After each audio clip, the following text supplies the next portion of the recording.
touchdown. The route, and Randy Moss, without even really being able to run, as he shoots the moon to the pass, pumps to the left, 8 seconds left. He gets away from the pressure, fires to the end zone. It's caught! It's Greg Lewis! Oh my heavens! Greg Lewis's first catch has given the Minnesota.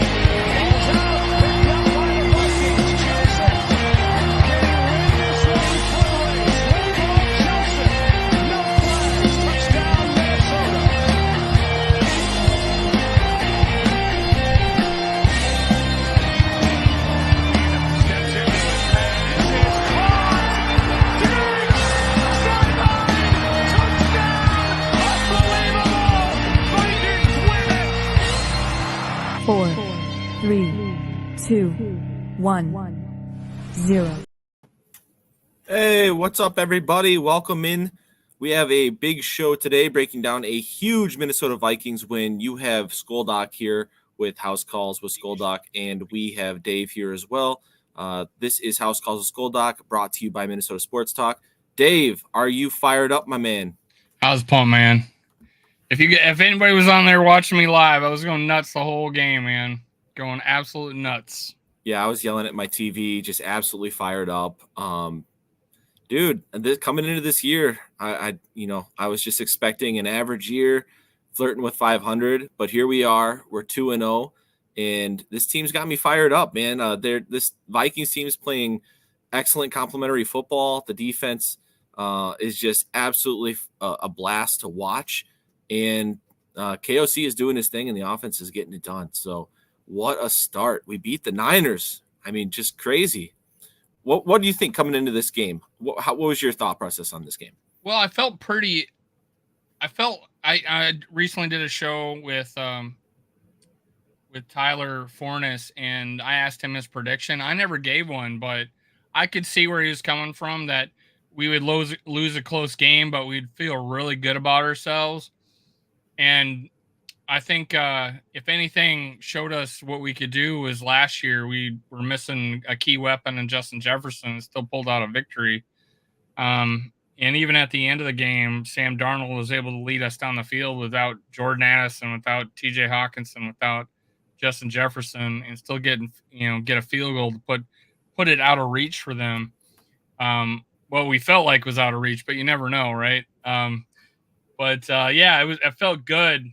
It felt good. And so I think anything is possible. And we've beaten some very good 49ers teams. They haven't beat us at home since 1994. Mm-hmm. So, yeah, I felt like anything was possible. I did feel like San Francisco had a better overall team than us going into this game. But, not having McCaffrey definitely helps us. We're pretty much healthy, except for, let's say, TJ Hawkinson and Jordan Addison. But I felt like Addison's not that huge a jump compared to what Naylor's playing like right now. They both are, Addison's obviously more talented, but Naylor's playing at a high level right now. So I felt like we had all our weapons. Our defense was playing better than theirs. We had a shot, and in fact, we played much better than I expected. Except we got to clean up some shit. Well, I felt we played much better than what I thought we did. I thought we had a chance to dominate that whole game. Yeah, I mean, coming into this game, I thought that it had a chance to be a little bit of a trap game for the 49ers, who had a primetime game week 1, kicked the shit out of the Jets on national television. And, they had to, on a short week, come out to Minnesota, 2 time zones away, and next week they have a divisional game against the Rams. So there was just some things there where it kind of screamed like a little bit of a trap game. And when you listen to some of their players talking to the media this week, they were saying how, watching film, they felt like they were going up against a much better team this week in the Vikings compared to the New York Jets. So there was definitely some respect that they were putting on the Vikings name coming into this game. And so personally, I would agree with you, where I thought that the Niners were going to win a close game, just because, I mean, this is the defending NFC champion. This team represented the NFC in the Super Bowl last year. They are just as strong this year. Yes, they are without Christian McCaffrey, but Jordan Mason showed everybody last week that he's a hell of a runner. And I mean, we saw that today. That guy runs hard. He ran real hard through the holes, and the Vikings definitely showed up today. He did get over 100 yards, but in the second half, I think they did a much better job of limiting his runs. And the Niners were without 2 defensive starters today. Greenlaw was out as well. But I love what I'm seeing from the Minnesota Vikings running game this year so far. KOC is definitely showing me something with his ability to run the football. And, that is just helping Sam Darnold with the play action game. And, of course, we saw the 97-yard touchdown pass today. What a freaking play to Justin Jefferson. And we'll talk a little bit more about JJ in a second here regarding his injury coming up. But, just a statement win, because you have the national media still doubting the Minnesota Vikings this year. Everybody picked the Vikings to finish in the basement of the NFC North this year. And, Dave, they have a chance to freaking win it this year. Well, in going into this game, I think every ESPN analyst. Now, there was only one team that put the 49ers scoring 30, but everybody else was like within a 10 or 7 or 3. And Daniel Jeremiah, only one that actually picked us to win, vindicated. And what's his name? That old quarterback, I forget. Dan Orlovsky. Dan Orlovsky, really went to bat for us and is vindicated. But yeah, it's not like we were disrespected going into this week. I think people felt like we had something, that we were at least an average team, but now they got to take another look at us and know that our defense is freaking for real. Yeah. We haven't had a defense like this since 19 probably. We had a whiff of it last year, but bookend with some terrible defense. We had probably 9 good games, and then the front and back end of that season was bad.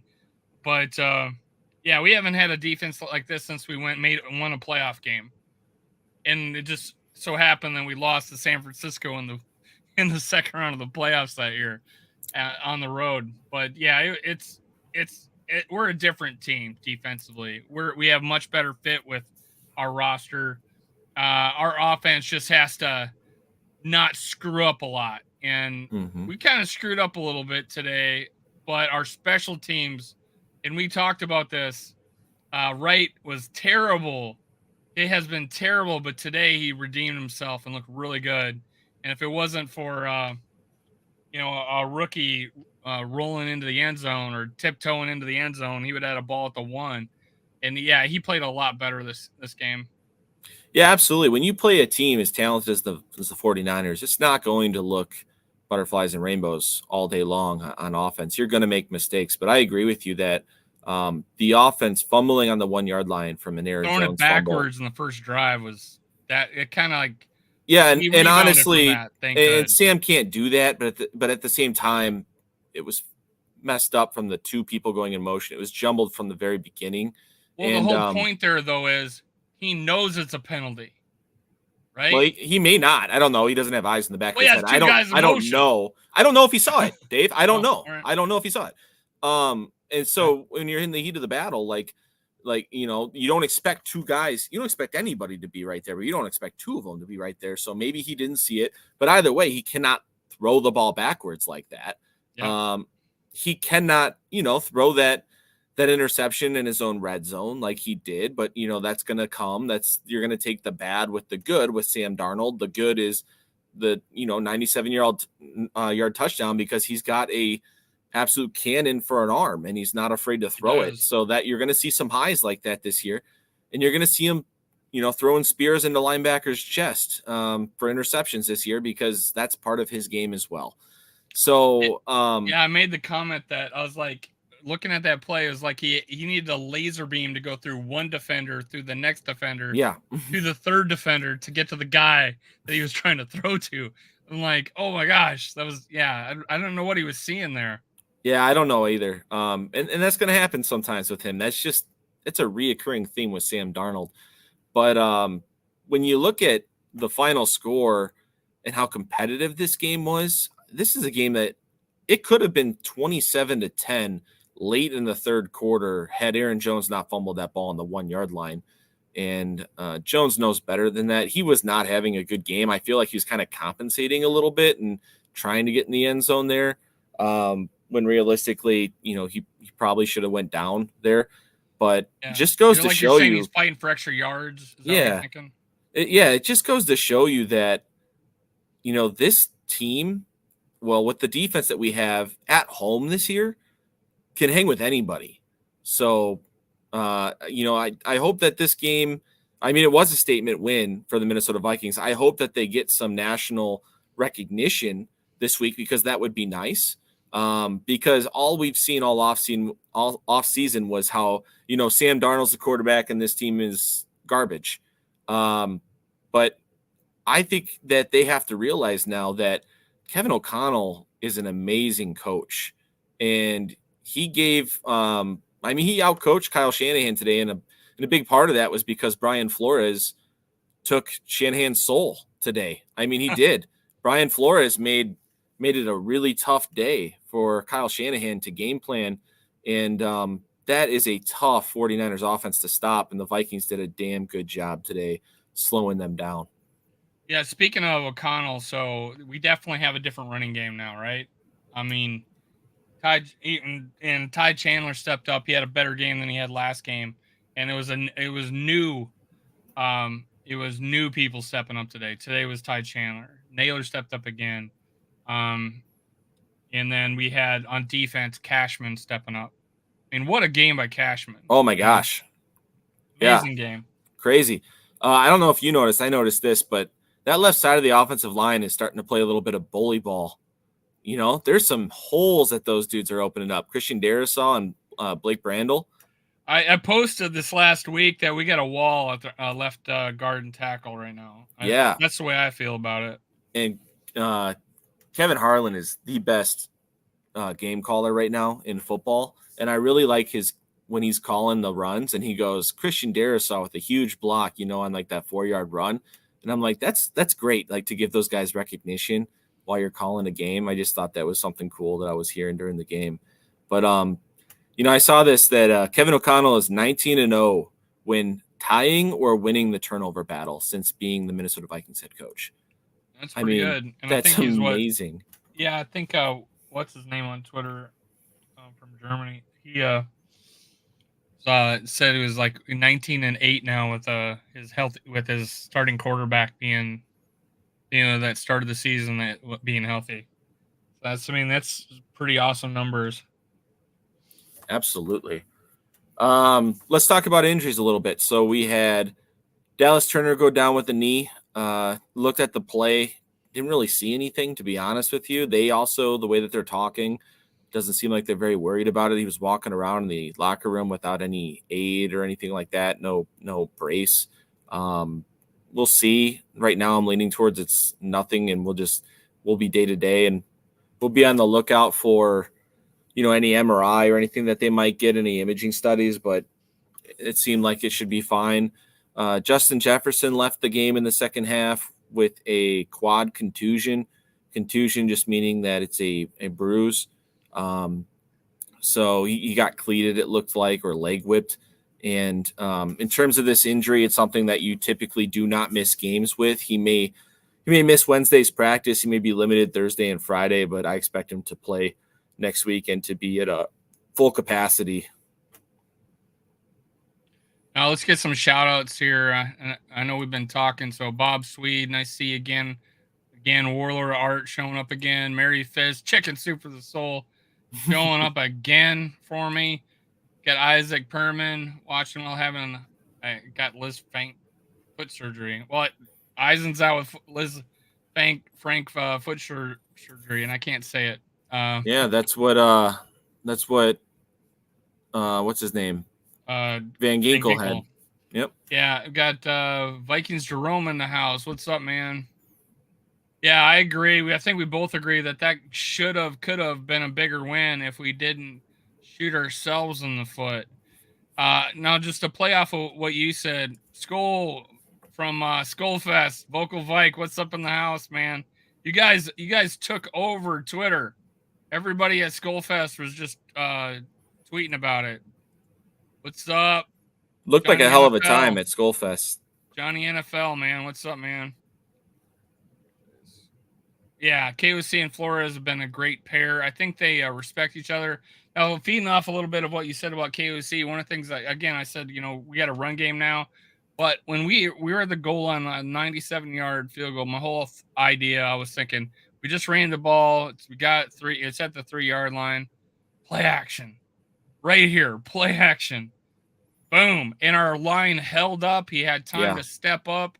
He had Naylor too. And it was a blitz too. They brought Naylor 5 1-on-1. Mm-hmm. Yeah, but Jefferson had even an extra step on those 2 guys. And I'm like, please throw it far enough. Please throw it far enough. Mm-hmm. Sure enough, man, just threw it right on the run, man. It was great. And what about Naylor running all the way down the field to give him that block? Otherwise, that guy could have got him at like the 3 or 4 yard line. But Naylor got down there. He is the fastest guy on the field.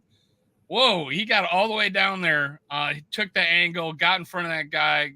Jefferson got in. We didn't have to worry about red zone offense, which it saves us showing him plays. It keeps us from showing him extra plays. I remember Cousins saying to Jefferson when he was a rookie, you know what I liked about that? You got in the end zone. We didn't have to worry about 2, goal line plays to show the other team. And that's exactly what I was thinking when that happened. Yeah, I mean, that was such a ballsy call by KOC in your own end zone, throwing the play action like that. You could easily get a safety. And, I thought all day the offensive line blocked very well in terms of pass protection. There was one time I noticed that Ed Ingram got beat extremely quick, and that's Sam Darnold was pressured right away. Sounds like Ed Ingram. Exactly. So that's the issue with Ed is when he loses, he just loses so damn fast. If he could just lose slowly, lose slower, Ed. Yeah, seriously. I mean, it wouldn't be as big of an issue. So I still got my eye on him. We might want to look at Dalton Reisner when he gets healthier as your right guard going forward. But then again, how much is that going to disrupt the run game? So you'll have to take that into consideration as well. And we are running, I think we're going to be a more effective running team. It's almost like we don't want to lose that, but yeah, it's great to see us, protecting the quarterback pretty consistently right now. And hopefully that keeps up. These guys stay healthy. I know like with last year last 2 years, when we were healthy, we were blocking pretty good, but then when we had to go to Brandel at left tackle and, and things like that, especially against that game against the Cowboys 2 years ago, that was a disaster, right? Yeah. It's like, we can't let that stay healthy, keep up. But I feel like we're a little bit deeper team now. Quisenberry's, I think, a better backup left tackle than we've had and stuff like that. But yeah, keep this group together. They're gelling pretty good right now. I think it was like last week, Sam Darnold was like 14 for 15 inside a clean pocket. That's what Sam Darnold could do. Yeah. He's got all the talent. He's got all the ability. His decision making in the past and the team around him has not been as good. So, keep that clean pocket for him. He'll make those throws. I can't tell you how proud I am, how surprised I am that when we needed that drive to get us down there and get another field goal to make it a 2-score game and take time off the clock, and the Vikings were without Justin Jefferson, Jordan Addison, TJ Hockenson, and Aaron Jones.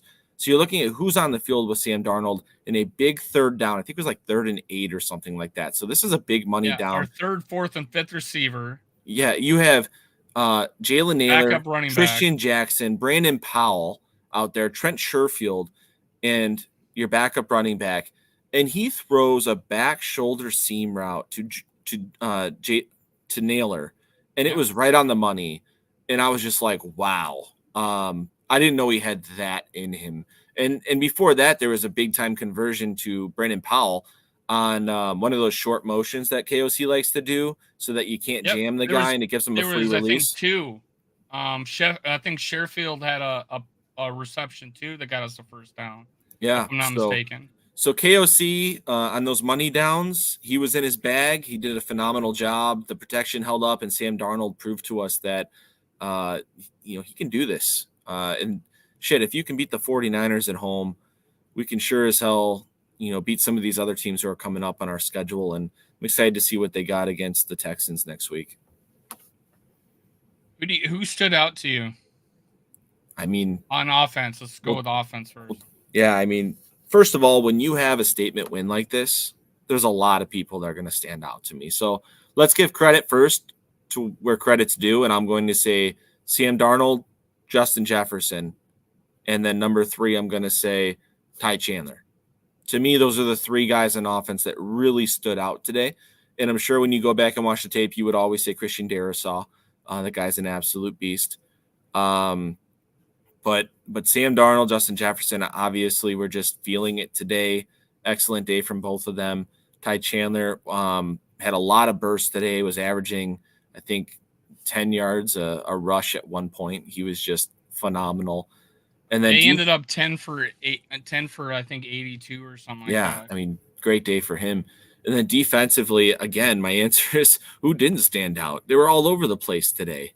We missed some tackles. I'm not gonna lie there. We missed some tackles, but there was guys there to clean up. Like Cashman was tough cleaning team up to for tackle, everybody. man. It's tough to tackle Kittle, Debo. These guys are tough. It is. And Mason runs hard. I think that they missed some tackles, but they floated the ball well enough to where it didn't matter as much. The team did very well of Byron Murphy always kind of sticks out to me as the guy where I'm like, missed a pick. Step slow there, easy. Yeah, I'd say easy, but like corners, they're corners for a reason because they don't have hands. But he should have intercepted that ball. Defensively, rushing the passer, I thought that they had a great day. I think that Patrick Jones kind of benefited from a couple of unblocked looks, but he did clean them up well. So, great job cleaning those up. But 4 on the year.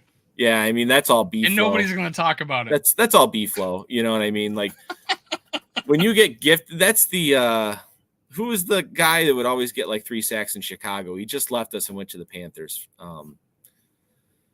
Defensive end. If you're in the comments, let me know. It's the defensive end. He would always play our right defensive end against the Bears like last year, and he would always get like 3 sacks at Soldier Field because Justin Fields would run into him every time. Because he why do I forget his name too? I forget his name too. But anyways, I thought the defense had a great day. And of course, you brought up Cashman earlier. Cashman had such a phenomenal day. He had his ridiculous and Metellus. They were just all over the middle of the field. 3 picks Cashman could have had. Yeah, they were close. Oh, and then Van Ginkel, man. I mean, that guy sack, almost picked off 2 little screens again. He's got timing so well. He's got timing to knock down balls and get in people's passing lanes. He's long. He's got that instinct, Yes. But what a great win. Just absolutely pumped. If you had to put percentages on the Vikings record coming into this, going into week 3, and you had to say, what's the chances that they're 0-2, 1-1, or 2-0? How many people are saying they're going to be 2-0? 5%? Like, it was low. Phil Mackey says he was 2-0 all summer, so Phil Mackey called it. He did, and on his show this week, I listened. He picked the Vikings to win right out, to whereas Declan and Judd picked the Niners to win, but the Vikings to cover. And Phil's been calling it all week that he just felt like it was a trap game. He likes to believe in the history of the game a little bit. The Niners have not won here in so many years. And so kudos to him, and kudos to Kyle Rudolph, who was another person who called the win. So Kay Adams to do Skull. Yeah. He tweeted out Skull. I was like, so I used to listen to Kay Adams on Sirius XM radio on a fantasy baseball, mainly fantasy baseball, but Bite-sized Vikes. He says DJ Wanham. Thank you, Bite-sized Vikes. DJ Wanham. Clean up on aisle 7. But yeah, I used to listen to Kay Adams before she became famous, and she went from on this radio show on fantasy baseball to the NFL or what is NFL Network, right? Is she the NFL Network? Yeah. Okay, yeah, she went to that in like 1 year, and yeah, she was the producer on a fantasy baseball show, which is crazy. Let's pull up just a Super Bowl Vikes comment here and talk about that. This one? Yeah, what's up, fellas? Watching the Bears-Texans game. The Texans look good, but not great. They are, and I think he was going to say beatable there. I think that's what he's trying to say. They are beatable. And definitely beatable, probably. Yeah, and I agree. Definitely a team the Vikes can have their way with, I believe. I watched that first half, and I thought that their offense, made plays. Nico Collins looks great. Diggs was kind of their third down guy, and then Tank Dell was the end around and underneath guy. So they have good wide receivers. The running game did not look very good tonight against Chicago, which was surprising to me because Chicago's run defense week 1 against the Titans did not look good. But the Niners looked great week 1, kicking the shit out of the Jets, and they came here and we handled the Niners. So you can't always, I guess, go by like how a team looks one week to the other. But I agree. The Vikings, like we talked about earlier with the defense, the way that our defense is playing, we can hang with any team in our stadium, and it's really going to depend on our offense and our playing complementary football and not turning the football over. And see how we do. So defensively, it's tough to judge the Texans right now because they are playing a rookie quarterback. But yeah, I think let's pick the game. Just a little teaser right now. We can pick the game on a future episode before next week, Dave. But what's your initial gut for next week's game? How would you pick it? Right now, I'm leaning Vikings by a field goal. Yeah, I absolutely have not watched. I didn't even watch the Texans all last year, so I don't know how good they were. So I really don't have a whole lot of anticipation, but I feel good. I guess it'd be kind of. I don't think losing Dallas Turner for a game is going to hurt us too bad. I feel like we need a Justin Jefferson in there. You feel like he's going to be back, right? Right. Yeah, I think he'll be back. There's a great chance he's back. Having Aaron Jones healthy, hopefully that's not a thing. But yeah, I could see us winning by a field goal next year. I think that's pretty good. Or next game. Jones came back in the game, by the way. I think he did. He tweaked his ankle or something, but it was probably a low ankle turn. Like a hip thing or a crotch or a groin or something. I don't know. He was doing I saw him stretch out his groin as well. Yeah, we'll see what he pops up on the injury report. I didn't catch anything that they. I thought it hit his head or something. It looked like he went right into the ground. Maybe I don't know. It didn't look too bad, but yeah, the good thing about it was Ty Chandler. The game wasn't too big for him, and he came in there and some of those stretch plays or off tackle plays. He was great. He hit the hole right. Yeah, he was not indecisive. Maybe he's learning something from Aaron Jones, but he looked. It looks like a 2 different type of backs in there. I agree. And that's just a great thing that we have a 1-2 punch and we don't have to, ride Aaron Jones into the ground. That's just a great thing. Hey, everybody, if you're here right now, make sure that you subscribe and drop a like on the video. Thanks for hanging out with us and talking Vikings. Drop more questions in the chat, and we'll make sure that we get them here. Bite-sized Vikes says that he's going to predict the Vikings beat the Texans next week 26-23. I like that prediction a lot. Okay. I looked up some spreads for next week. I did not see a spread, so I'm not sure what Vegas is thinking, but I'm sure the Vikings will probably open as an underdog against Houston. I would guess probably a little closer than what it was this week, though. I think it dropped to 4.5. I would guess the Vikings will be 3-point dogs going into next week. Take the points. Yeah, I would think that'd be about right. I would say what people would think about us. Now I know like ESPN. Someone posts. I can't wait till we see ESPN move us from 22nd to 21st in their power rankings. What do you think? I think it might be a good little thing, and we do that sometimes on the Skull Experience. Is doing and I used to do it all the time, like week to week, 2 years ago, where I did power rankings of the entire NFL. But kind of give me an idea where you think we rank right now. Oh, that's a great question.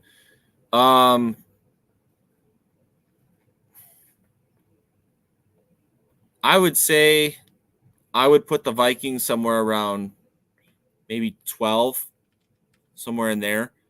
In terms of the division, I would put them ahead of the Packers and the Bears. I would still put us behind the Lions, but they've shown me enough to where even with Jordan Love, I think this team is better than the Packers. I mean, I watched the game today at the Lions. Goff did not look that good. They're terrible. Terrible. Threw some interceptions, missed a lot of receivers. They could not run against the Buccaneers. The Buccaneers do a great job of stopping the run. So, yeah, I mean, that's good. You know what? I don't think that the Buccaneers are the real deal. The Buccaneers are the real deal. So yeah, they're a good team. I think they were in the playoffs last year. I think probably going to the playoffs again this year. But I still think the Lions are top 5 team in the NFL when they're clicking. I could be wrong. Maybe they take a step back this year, but they got the talent to be pretty damn good. They had a bad day today. Just like, I would still put the Niners ahead of the Vikings in the power rankings. Just, even though we got the win today. That's just me. Is it? Geez, is it a home game? What? It says Diggs and Hunter return to U.S. Bank. Yeah, no, they're coming. It's coming to here, Minnesota. Yeah. For some reason, I had us going there. I don't know.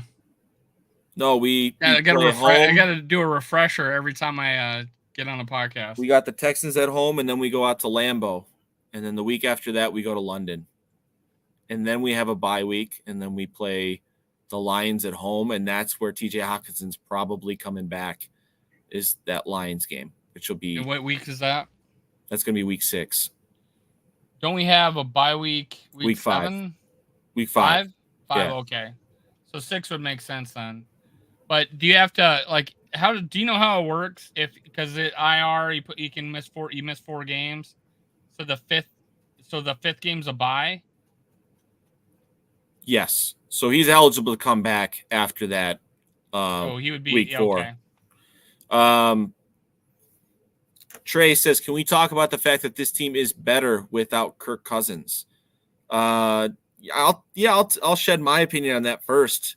And I've always been in the camp that it's tough to win with a quarterback who probably ranks 10th in the NFL and paying him a lot of money. It's just a tough blueprint to win like that in the NFL. And, Kirk left and we're still paying like his contract, but we did free up some money with other moves that allowed us to add some difference makers on defense, like Blake Cashman, like Stephon Gilmore, like Grenard, Van Ginkel. Like, we are seeing the fruits of free agency already this year. So as long as Sam Darnold can come in and kind of play point guard, because he is not as good as what Kirk Cousins was last year. And I don't know what Kirk Cousins is going to be this year. Week 1 did not look good. So, I don't know what to make of Kirk Cousins this year, but I know that last year before the injury, Kirk was cooking. He was looking pretty damn good. And Sam Darnold is not that. But the team can be better with Sam Darnold at quarterback.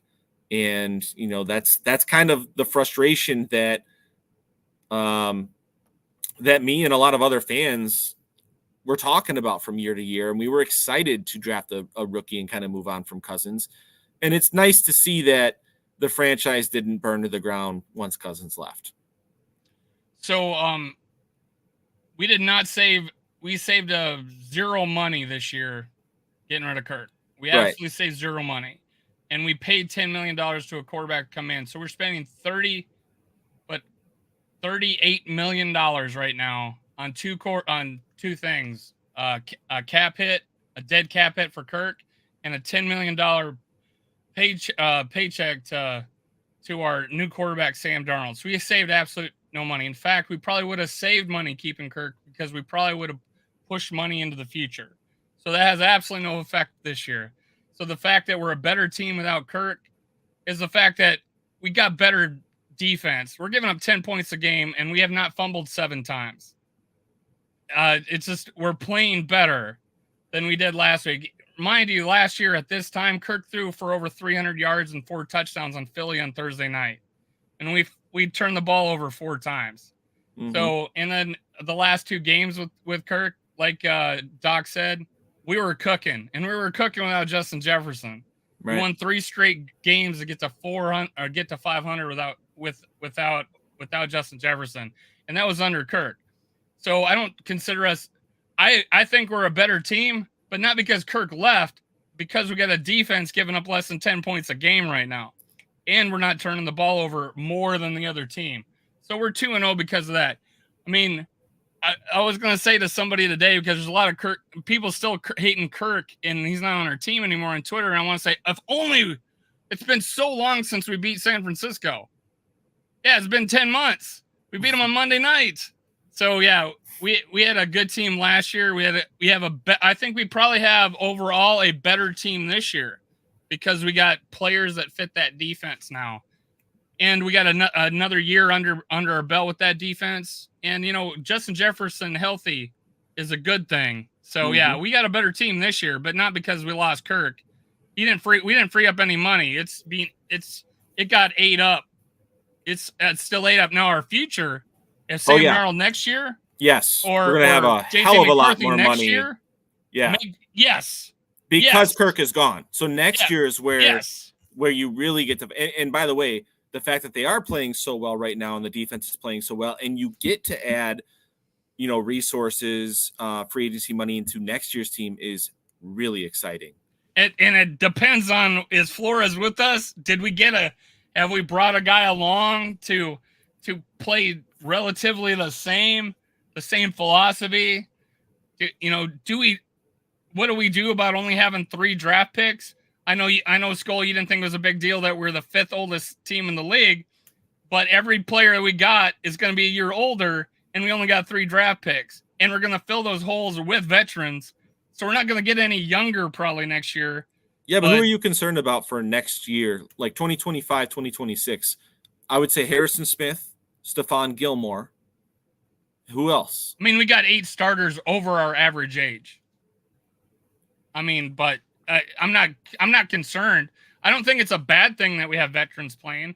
I think we'll stay relatively the same age. I was just thinking that Harrison Smith and Stephon Gilmore's ages being so old was kind of skewing that data. Well, you go to the Jets, they got 4 guys over the age of 35. So, I mean, there's teams that got older players. Their quarterback's 40. Right, so exactly.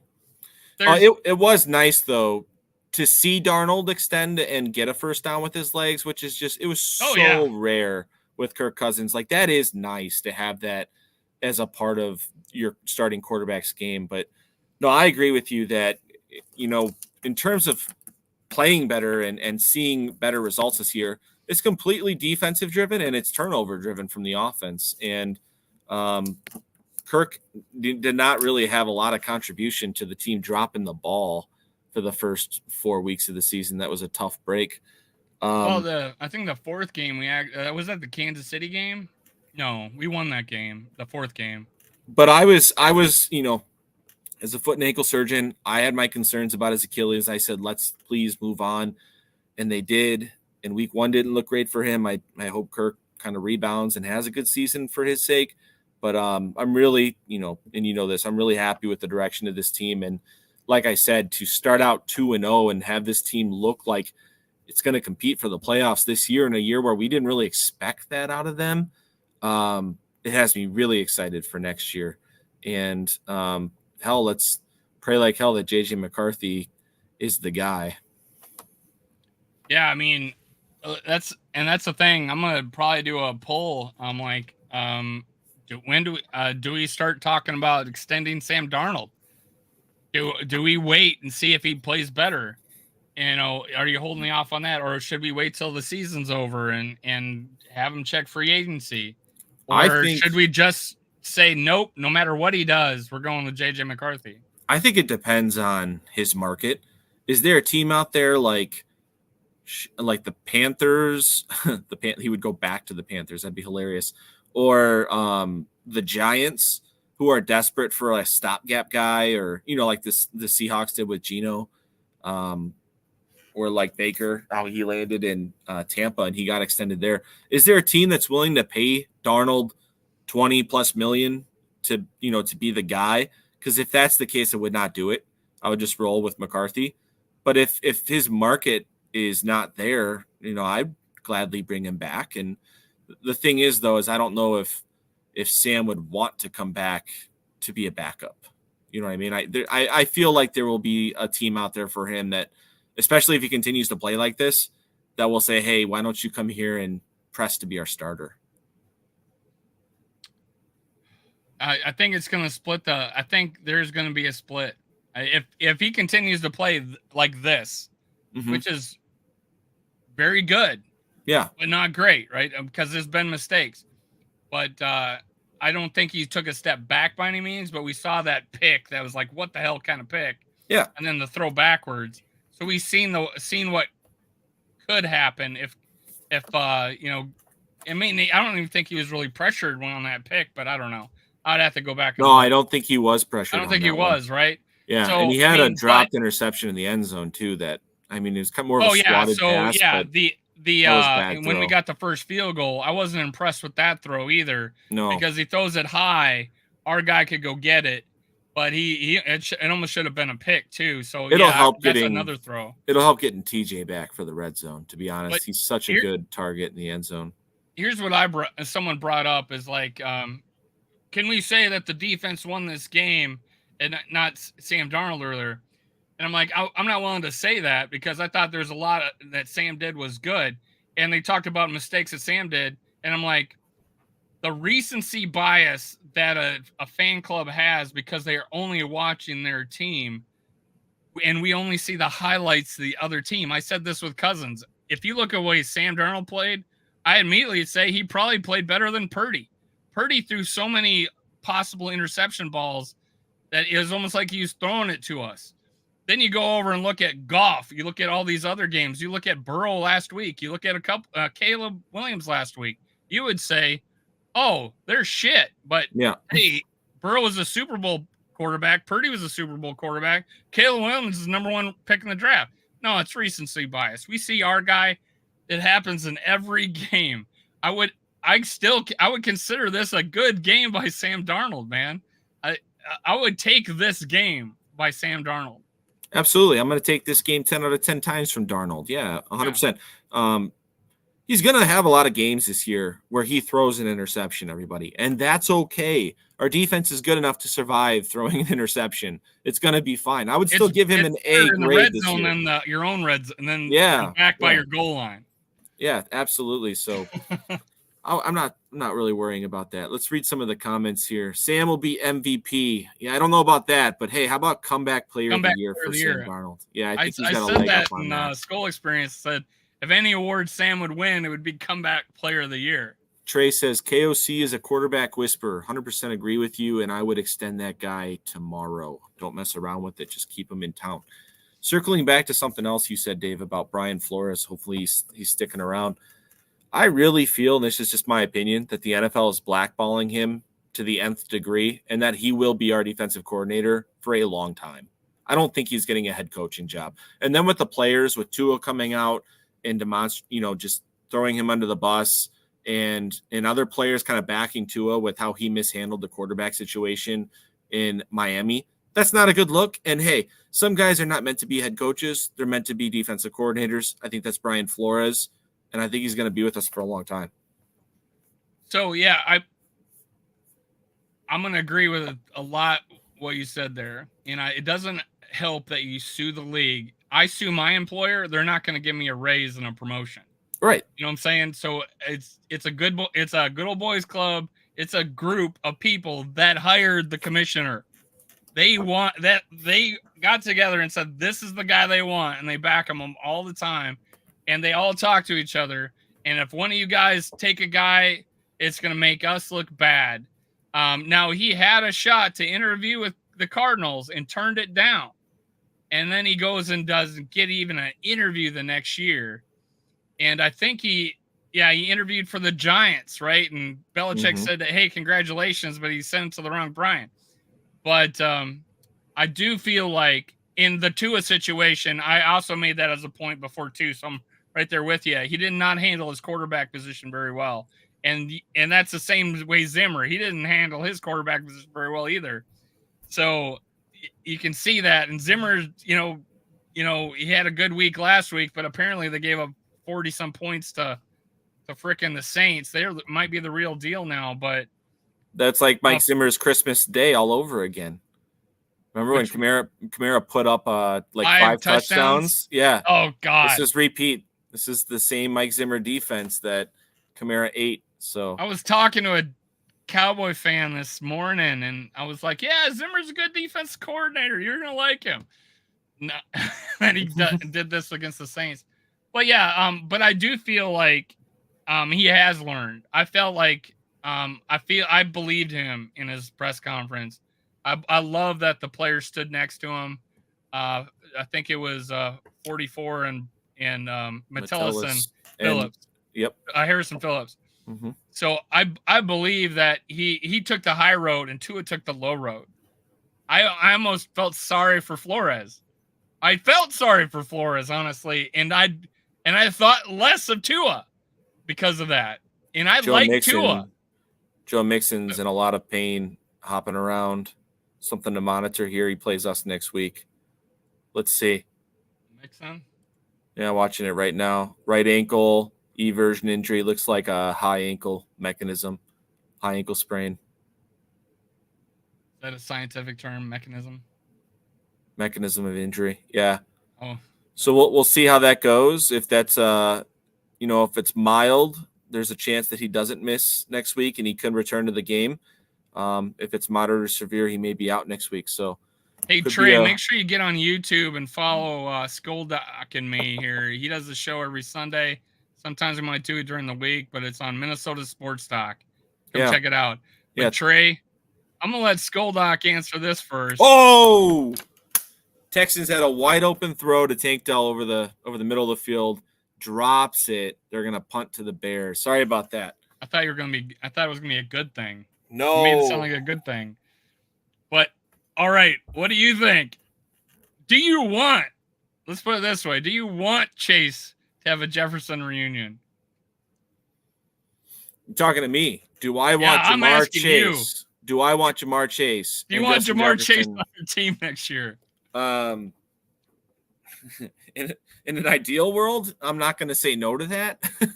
I just don't think it makes any sense for several reasons. A, I think that putting that much money into your wide receiver room is not feasible. B, I don't think having 2 alphas in the room is going to work. Not necessarily from Justin's point of view, but from Jamar Chase's point of view.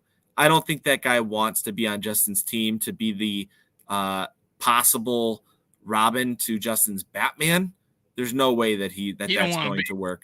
And if he came here, it would be bitching the whole time. That's what I felt. They're going to get a deal done anyways. It's kind of a moot point. The Bengals will pay Jamar Chase. It's tough sometimes to get the deal done a year early. We have seen it more with a few players recently. Christian Darrisaw being the most recent player that got his contract done early. But yeah, Jamar's going to get his money in Cincinnati, so I wouldn't worry too much about that. Well, he's like, he's playing pretty hardball, and that, shout out to Justin Jefferson. He got his money, but he didn't do it the wrong way, and that's what I like about the Vikings. They don't negotiate they don't negotiate. They make a promise, and this is Kwesi talking. He says they make a promise that we're not going to negotiate in the media. We're going to do it the right way, and the players follow suit.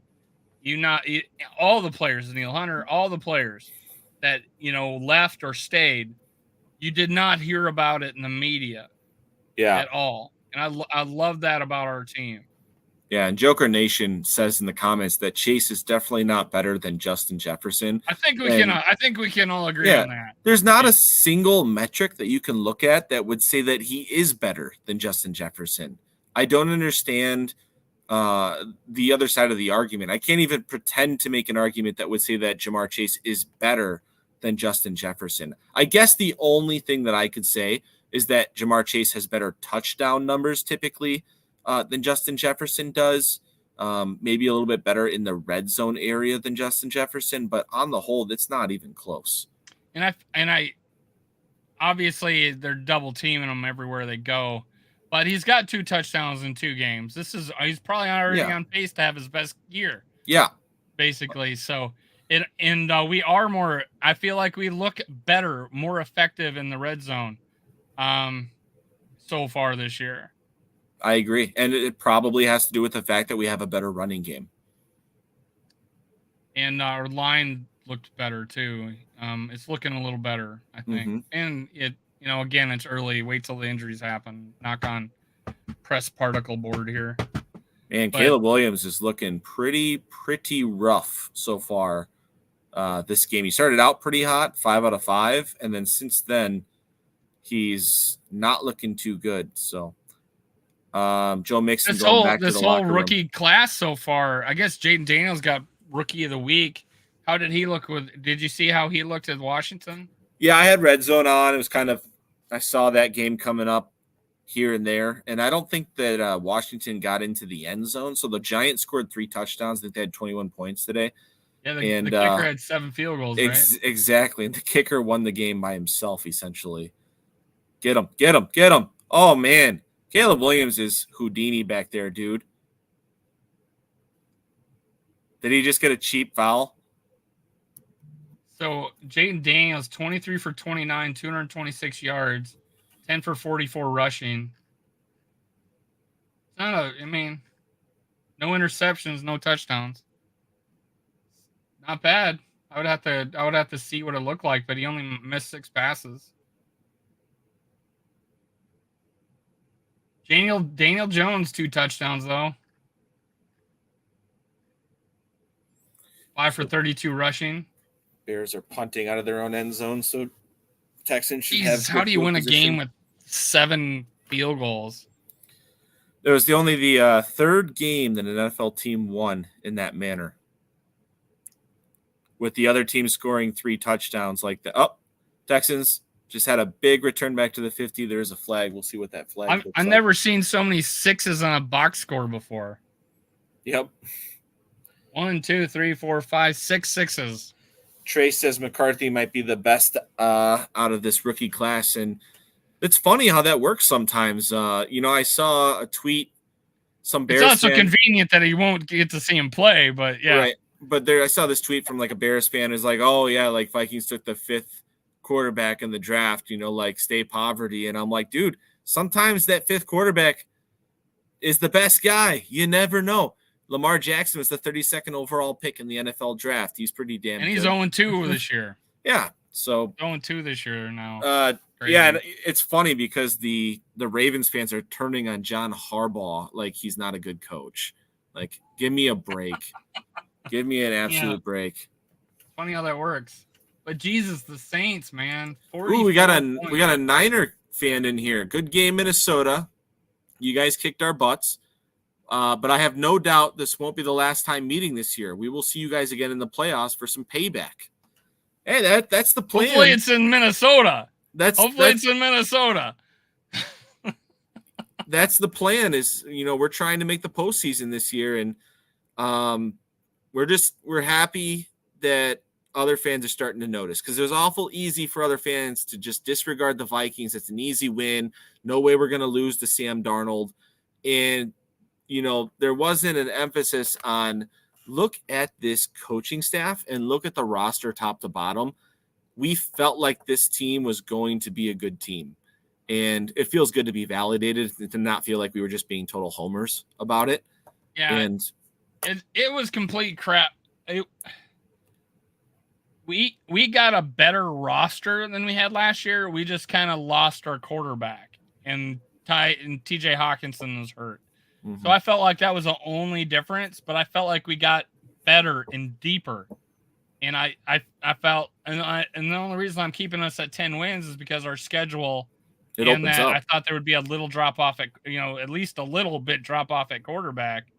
I mean, last year at this time, Kirk had 6 or 7 touchdowns and 750 yards offense after 2 weeks, but we were fumbling the ball all over the place.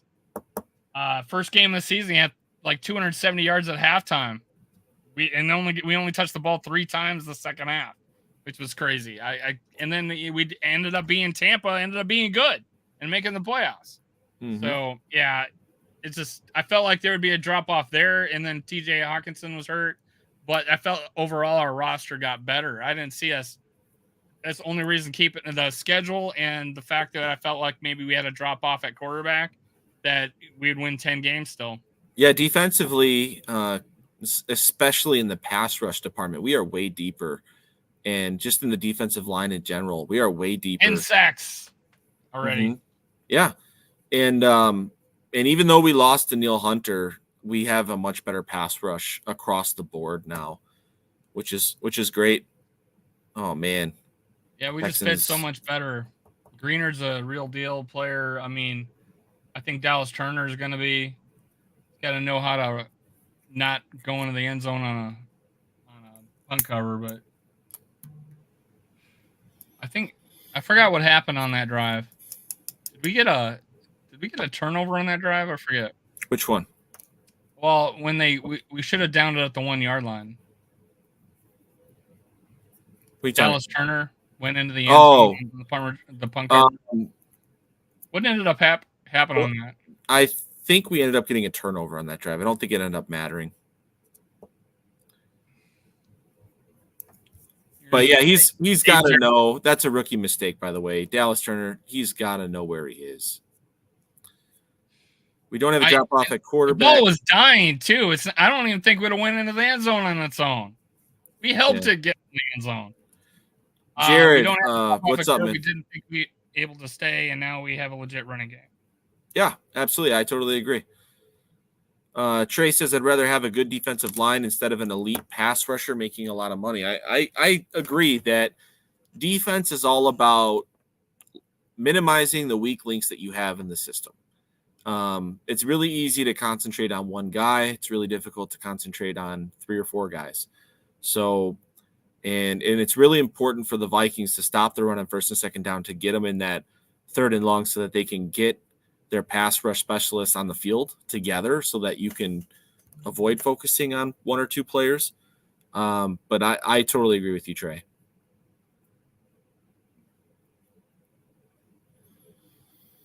Yeah. Yeah, I mean, I think with like Van Ginkel, I think he was 10 million. We got some younger players and then Jones not making a whole lot of money. I think Van Ginkel's earned his money already. Yeah, I'd say. So yeah, Van Ginkel's coming off of a Liz Frank injury, which is usually a fracture of the area of your foot called the tarsal metatarsal joint. It's the midfoot area of your joint where your arch is. And so that can either be treated with fusing those joints together or doing something called open reduction internal fixation, which is just using screws to keep everything in place and let the ligaments heal up. And so most football players will get the open reduction internal fixation and then have that hardware removed before they return to sport. So it does take usually a long time to recover.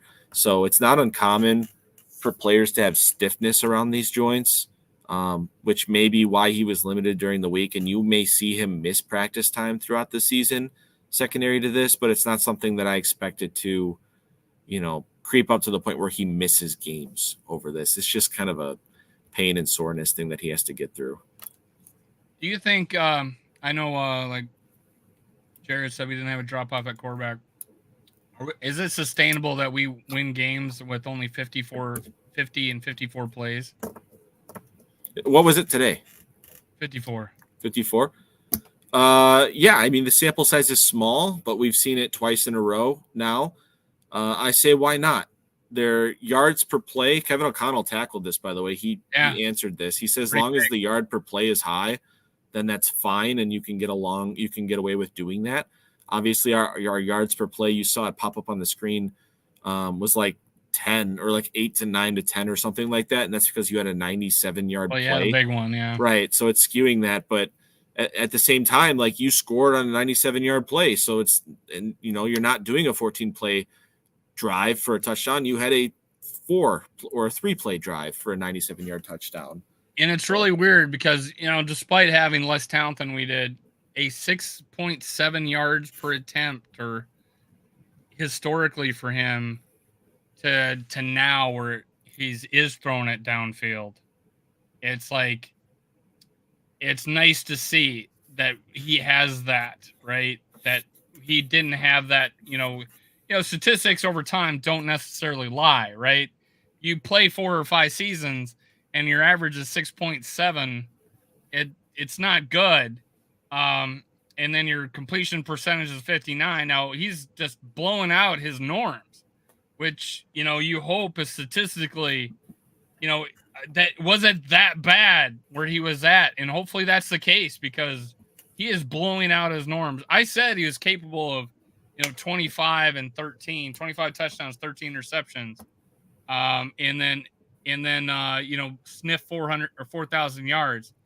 I'm sniffing it, but I'm more like 3,800. But that's a great season. Yeah. I think that's a great season for a quarterback. Yeah, I totally agree with you. And as long as you got a good defense and a good running game. I think the Vikings are more than capable of continuing to play complementary football like they've done through 2 weeks. So I say stay the course. Caleb Williams just threw a really bad interception. There is a flag on the play. He threw it across his body from one hash to another and just did an arm punt. And hopefully this sticks and stays an interception. This is the kind of stuff. It's fluky because I do think we just had big plays and really quick drives where we didn't have a lot of plays. It's coming back. So I can agree with that. I don't think we're going to be in the 50s this whole season, but that is pretty low. But we've been efficient, been super efficient. What I was worried about is when we had that pick and we didn't go up 13-10 or 13-0 or 17-0, is we were losing the time of possession 19-10 at that time in the first half. I thought our defense was getting tired there. So yeah, sustaining drives, things like that.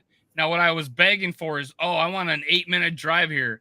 Sam gave us almost a 7-minute drive to end that game and get that field goal, and that was awesome. It was awesome. Was just what we needed. Yep. He did it when we needed it, and that was the great thing. Yeah, the refs bailed the Bears out there, and the Bears still have the ball. So, shit. What happened? What was the call? Defensive holding against the Houston Texans. So, right now we got the Houston Texans 16, Bears 10. Hopefully the Bears will lose tonight, and the Vikings will stay at the top of the NFC North going into next week at 2-0, which should be awesome. Dave, anything else you wanted to say before we wrap up the show tonight?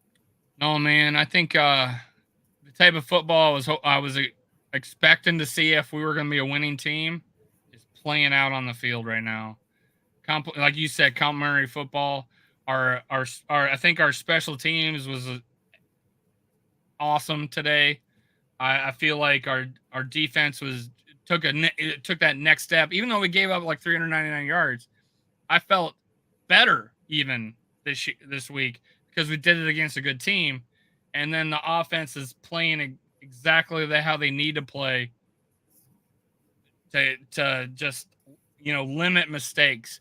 We got to clean some stuff up. I felt like we did better job getting rid of the getting the play in, getting the play off. I think we had one time where we had to call a timeout. So I felt like we cleaned that up a little bit. Can't fumble at the goal line. That's the second fumble by a running back that we've had. Did I forget? Did he throw a pick last week? I don't think he did. I don't think he did. But we had 2 turnovers. What was the other one? Because we tied in the turnover battle last week. I forget what the other turnover was. Yeah, so do I. Anyways, but hey, we're winning the way I thought we had to play to win. I think we play in the way I thought we had to play to win, and it's all about KOC, man. He got this team ready, and I think it's been the most prepared team he's put out there so far since he's been the coach. I think we've ironed out a lot of things, and we could take this to the next level, man. We could take this to the next level for years to come. Absolutely. All right, everybody. Thank you for joining us. Huge win today. Make sure everybody celebrates tomorrow. Wear all your purple for Purple Monday. We will be here back next Sunday night at about 8:35 p.m. Central Time to break down the Vikings-Texans game. Have a good week, everybody, and Skol! Skol Vikings.